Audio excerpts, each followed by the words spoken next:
La nostra tasca consisteix en representar els productors independents audiovisuals, és a dir, a totes les taules on hi ha una interlocució, ja sigui a través de les administracions, ja sigui a través de la televisió, de les corporacions, on estigui la veu representada dels productors, en allà hi som.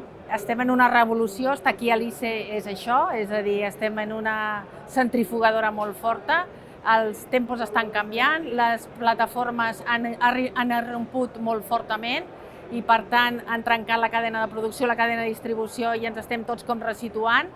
Bueno, són moments de canvi. Jo crec que és una oportunitat de luxe, és a dir, tenir-la i a la teva ciutat, que agafes un metro i pots venir, és una cosa del que hem de gaudir i del que hem d'aprofitar-nos.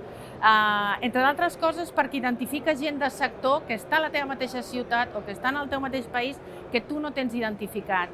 I, per tant, és un punt de reunió i un punt necessari de trobada d'indústria. És important ser-hi perquè formem part de la indústria audiovisual, és important ser-hi perquè els productors han de tenir noves eines per produir amb noves tecnologies, no? I, per tant, venir i fer l'avançada de descobrir aquestes noves tecnologies per aplicar-les, ja sigui en el cinema, ja sigui en els programes de televisió, ja sigui en qualsevol projecte audiovisual en el que treballin.